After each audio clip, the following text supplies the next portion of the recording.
my darling FUMINATION. How are you? How are we? My name is Fumi Desalu-Vold. For those of you that are stopping by for the very first time, you are so very welcome indeed, my darlings. What am I wearing? I am wearing H&M.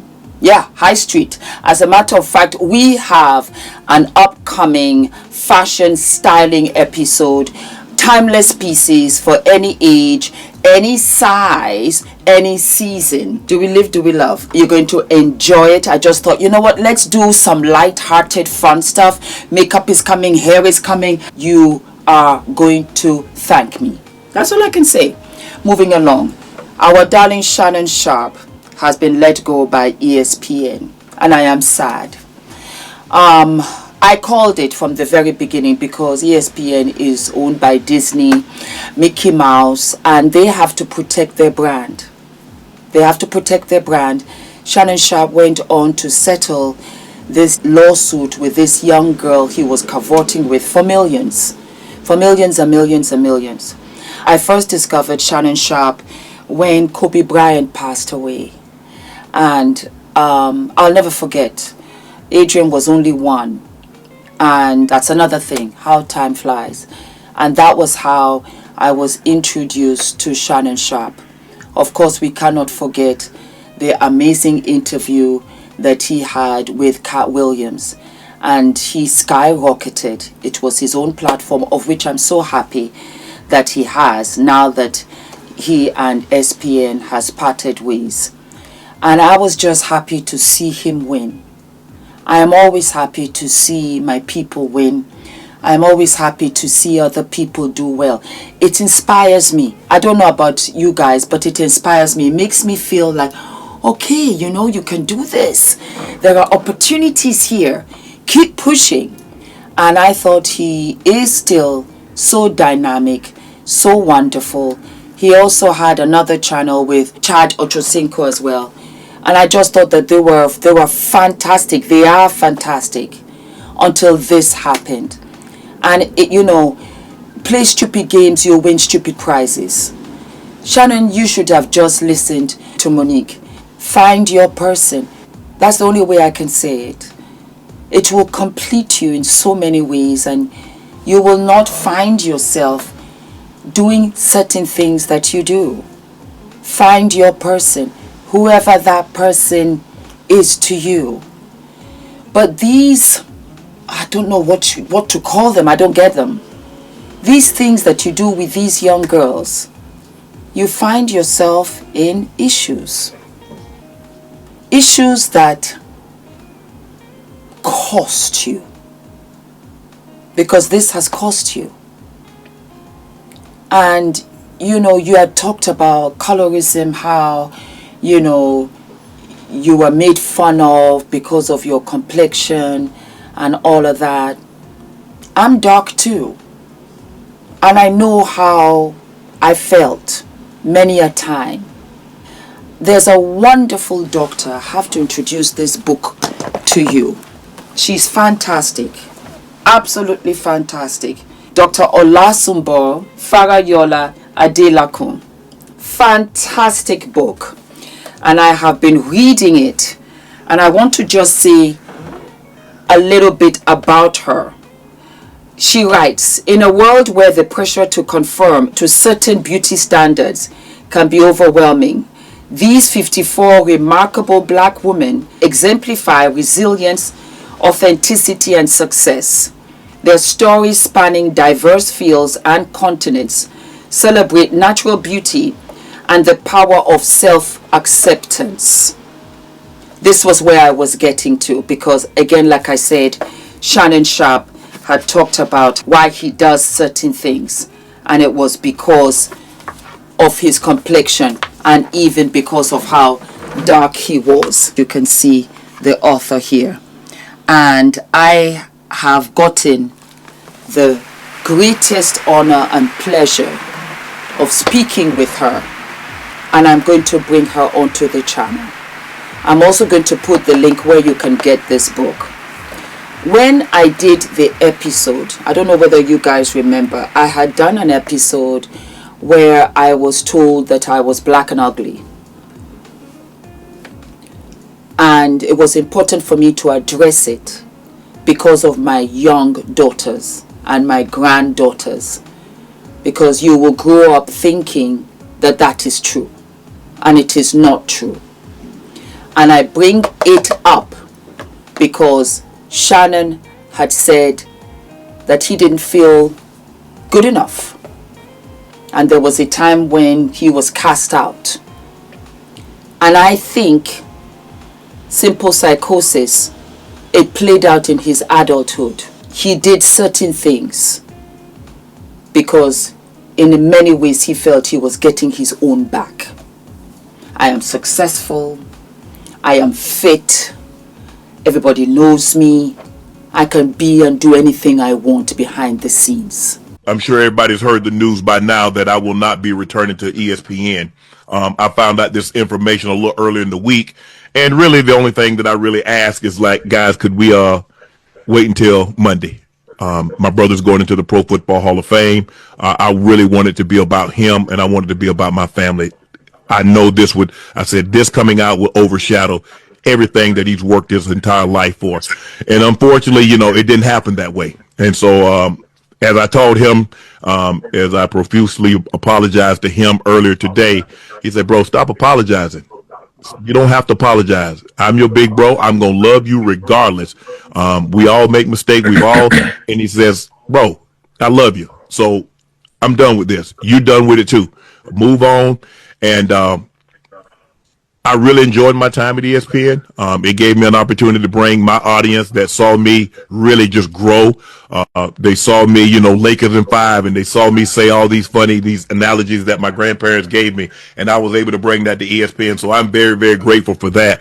But I just wished, of all things, like I said, hey, they did what they felt they needed to do, and I'm at peace with that. But I just wish, guys, this thing could have waited until Monday, because I hate the fact that I'm overshadowing my brother, the first two brothers in the Pro Football Hall of Fame, and this is what the headline's going to be for the next couple of days. So, bro, again, I know you told me this, I don't have to apologize, but I'm going to do it one final time tonight, and I won't apologize again. I'm sorry that I upstaged you in this manner. That was never my intent. You've been my hero. You've been my role model from as long as I can remember. And I apologize, and I thank all my fans for supporting me when I was at ESPN and every place that I've been, be it Club Shay Shay, Nightcap, Undisputed, ESPN. Thank you guys for your support. And you paid a heavy price because of it. And I think it's unfair that because of what you did, it overshadows everything that you have succeeded in. I will never look at you that way. Everybody deserves grace. I feel bad. I do feel bad, but I also understood where Disney was coming from, where ESPN was coming from. Their hands were tied. For them to continue working for them would look as if they condone this kind of behavior, which they do not. They can't afford to. It's the same thing with me. I've built the FDV brand. Now I have to protect it, even from decisions where I wouldn't have thought anything of in the early days. It's bigger than me. It represents so many other things, and so many other people are inspired. And I have to walk that tightrope. Because in essence, I put myself in that position. So again, play stupid games, you'll win stupid prizes. And that's what this is. You made a silly decision. Never underestimate this digital space and world. My husband said it. And when I tell you I have so much respect for Ula because he had an insight that I did not see. He said YouTube will be the biggest platform 10 years from now. That was in 2014.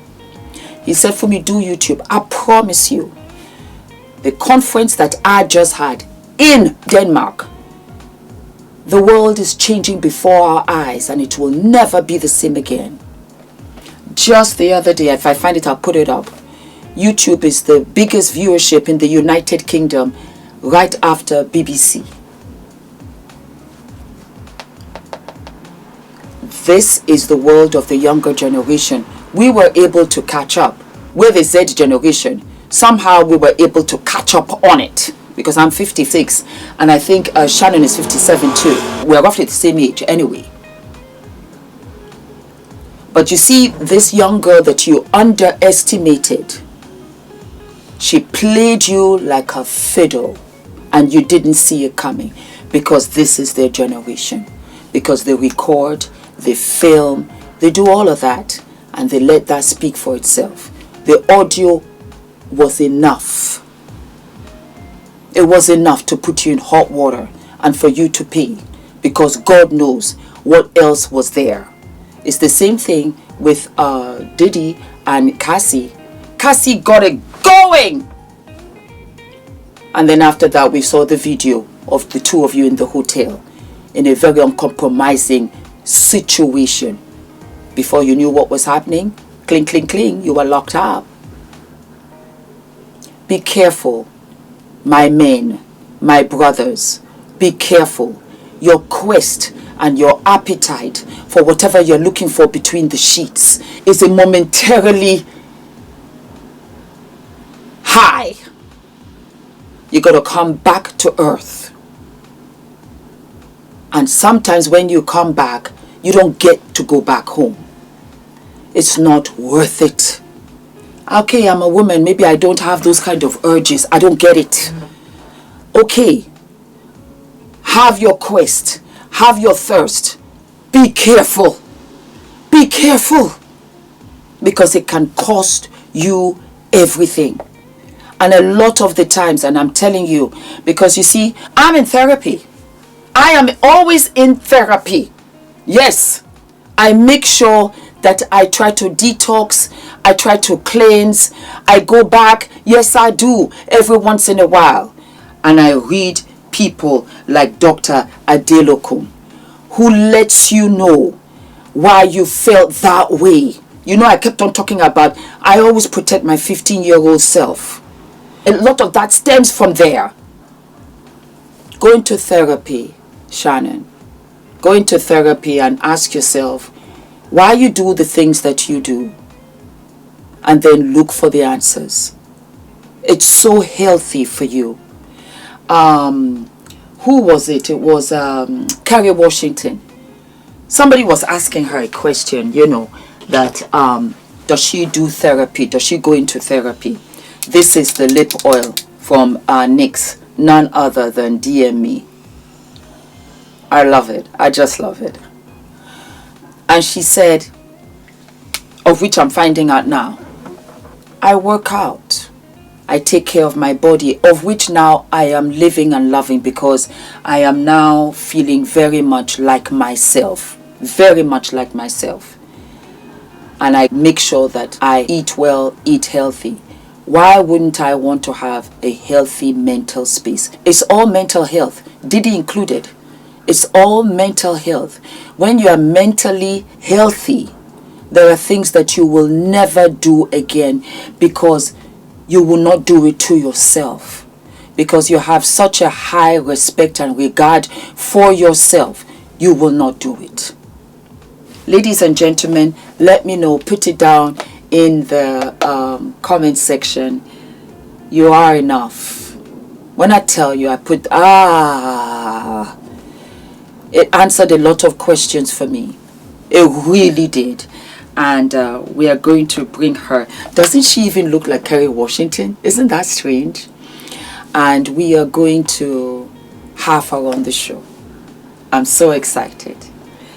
Well, that's it, my darlings. Do not forget to like, to subscribe, hit the notification button, my darlings, and I will see you sooner than later. I'm so sorry, Shannon. I really am. I really am. And what you had to say was selfless. We make mistakes. We're not bad people. Nobody's above making mistakes. And it's not a big deal. It's not a big deal. We move. We move. All the best. All the best. And all of my love.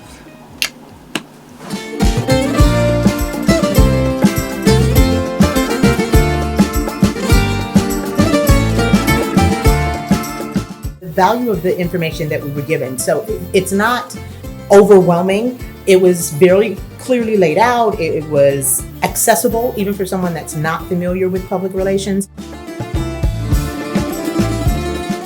Now I'm leaving, feeling more PR ready. What I thought I knew, I now know more. What I came to do, I've done so much more. If you are serious about really growing your business or growing your brand, then like this is really this is a must.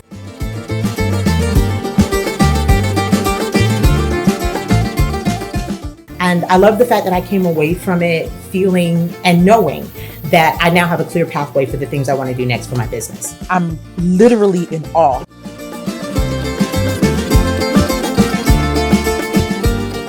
I feel like I can pitch. There's so many platforms that I've wanted to go on, so many podcasts or just things that I thought I can only dream about. But in this retreat and just through the classes and the sessions, I really learned how to actually reach out to those platforms, to those huge platforms. Know that when it comes to PR, Nina gonna put you together, okay? During our sessions, how she walked us through the playbook and she had us complete tasks. It gave us a sense of clarity.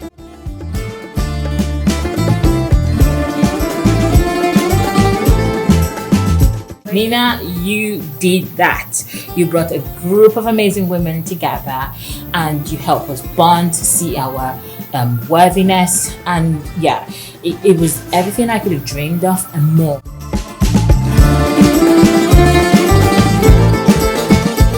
Yes, it's really been a unforgettable experience.